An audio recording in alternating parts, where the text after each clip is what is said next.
Mistakes in crypto can cost you anywhere from just a couple dollars to pretty much losing your entire portfolio overnight. But the good thing is these mistakes are totally avoidable if you know what you're looking out for. And that's exactly what we're going to be covering in today's video. Yo, what is up guys? It's your boy Forrest, and in today's video, I'm going to be going over the top mistakes that I see people making all the time when they first get started in crypto, or mistakes that I see people still making to this day. So make sure you guys watch the whole video through so you can save yourself some money and a ton of headaches. But before we get into the video, if you guys want to earn crypto just for signing up, which I don't know who wouldn't, Coinbase gave me a special link where all you have to do is sign up and you guys will earn crypto. Now Coinbase is the easiest place to buy and sell cryptocurrency, so if you guys do want to sign up, I'll leave a link to it down in the description box below. While you're there, make sure you guys smash that like button, subscribe if you guys haven't already. I make videos all about money, finance, crypto, all that good stuff, so make sure you guys subscribe so you don't miss out on any future videos. Okay, so the first mistake people make in crypto, which might sound small but it has probably the biggest impact, is not having a plan as to what their investment strategy is. Now it's super easy to hop into crypto and put your money into a meme coin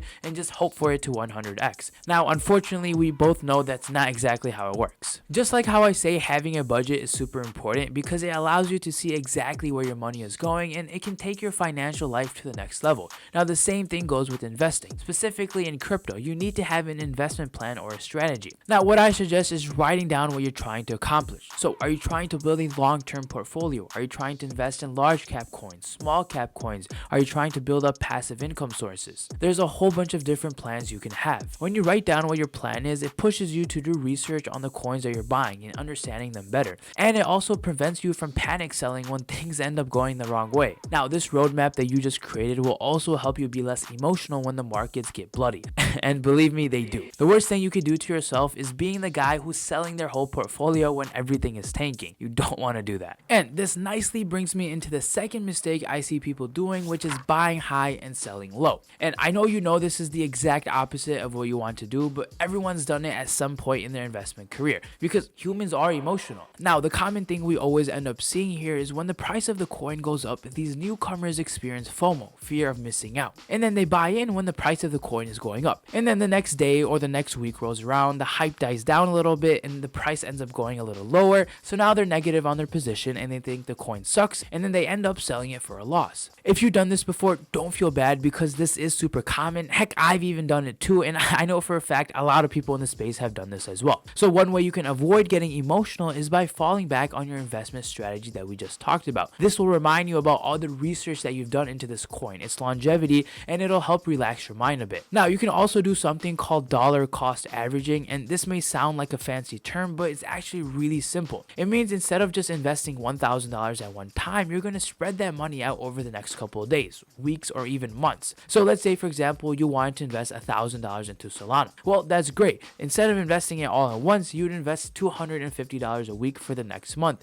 and this will help reduce your risk of buying in at the wrong time because the prices should average out. The last thing I'd say about this is it's honestly extremely hard not to get emotional in the crypto market or any market for that case. So the best thing you can do is learn to control emotions, and the best way to learn to control them is by making mistakes. So don't feel bad making mistakes because that's the best way you can learn. Just make sure to be the person that's buying these coins when we have these corrections and not the person that's FOMOing into them. Alright, so the next mistake people need to avoid is degenning into the next 100x gem that they hear about. Now it's common for newcomers to hear about all these crazy returns like Shiba or Dogecoin and throw all their money into what they think will be the next 100x coin, hoping it's going to change their lives and solve all their problems, when in reality that just isn't the case. What people forget about are all the coins that ended up failing. See, you and I only hear about the crazy return ones because that's what gets picked up by the news. So for every coin like Shiba, there are probably 10,000 other coins that you didn't hear about because they just ended up failing. Now this strategy is what a lot of people are doing nowadays, and you can compare it to like you going to the gas station, buying a lottery ticket, and just hoping for you to hit the jackpot. Now one of the many downfalls that people don't take into consideration when they're playing this type of meme coin game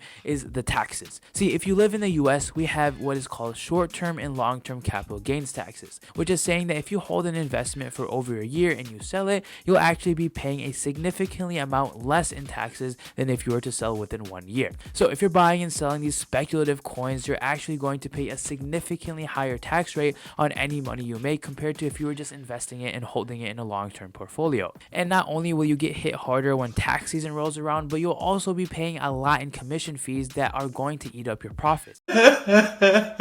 So let's say your average commission fee is $3 for buying. Well, if you're investing $30, now you only have $27. And then you're going to have to sell, which is paying another $3. So that's already $6 or 20% of your investment that's eaten away just by commissions. Not to mention, it's very time consuming to spend all day researching these coins, joining Discord groups to find out if they're scams or if they have potential. All that work is basically turning into a full-time job for you. Now, I suggest that instead of putting all your money into these gems or meme coins, invest a small percentage of your portfolio into them and keep the majority of your money in the larger cap coins. With this strategy, you're still able to get the exposure from these speculative coins while also being safer with the large cap ones. And not to mention, it'll save yourself a lot of time and energy. Tying in with the crypto gems, another huge mistakes I see people making in crypto are buying coins because they are cheap. So what do I mean by this? Well, you may think Dogecoin is a really good buy because it's only 15 cents and think if it goes to Bitcoin's price of about $45,000, you're going to become the next billionaire and pop bottles with Elon Musk and Jeff Bezos. Yeah, boy. Now, the thing is, that's all wrong. Matter of fact, it's pretty much impossible. See, when you're looking at coins, you need to be comparing their market caps, which is basically its price times the amount of coins in supply.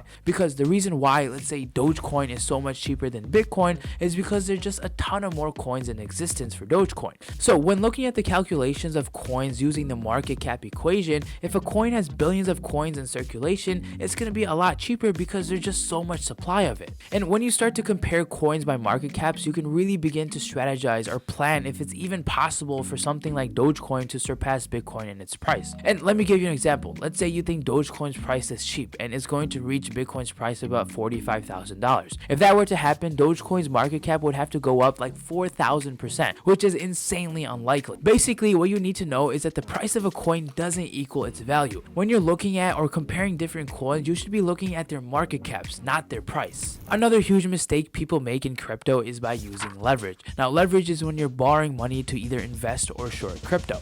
So let's say you think Ethereum is going to go up and you only have $1,000 to invest, but you want to put more money in because you're really certain the price will go up. Well, what you can do is borrow money and leverage your position, so now you can have, let's say, $5,000 to invest. So if the price goes up 10%, you're going to make 5 times more or 50% on your investment rather than just 10% that you would have made without borrowing or using leverage. Now, I think you can already start to see why this is so attractive amongst people, because a lot of them just don't have the money. And with leverage, you can use a lot more money that isn't even yours, which will give you a higher return. Now, you can also borrow money or use leverage to bet against the coin if you think it's going to go down.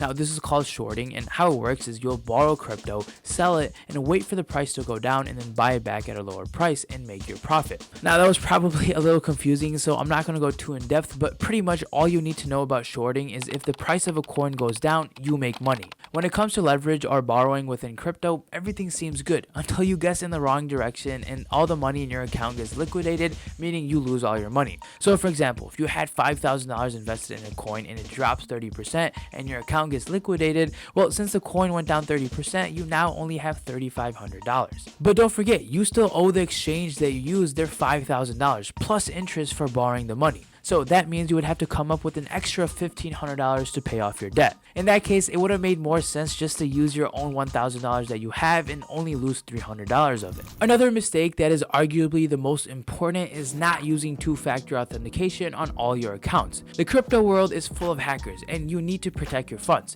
2FA means that in order for you to log into your account, you need to provide 2 forms of authentication. And while it is one extra step and might take a little bit longer, it can save yourself your whole entire portfolio. Usually how it works is that you input your password as one form of authentication and a special code gets sent to your phone as the other. Now, this is a safe way because what are the odds that a hacker will have access to your phone? I would recommend downloading an authenticator app like Google's, where it gives you a new code for about every 20 seconds. And I think it's the safest route to go because I don't think anyone's going to be hacking Google servers anytime soon. And the final mistake I've seen from time and time again is sending transactions to the wrong wallet address. See, in crypto, transactions are permanent and irreversible, so if you accidentally messed up just one character in your address, that money is gone forever and there's no way for you to recover it. To avoid this, I'd recommend before you transfer large transactions to send a small test amount to make sure it comes through into your other wallet. Doing this can save yourself a ton of money and headache. Now, if you don't trust yourself copying and pasting wallet addresses, you can also use the QR code feature instead,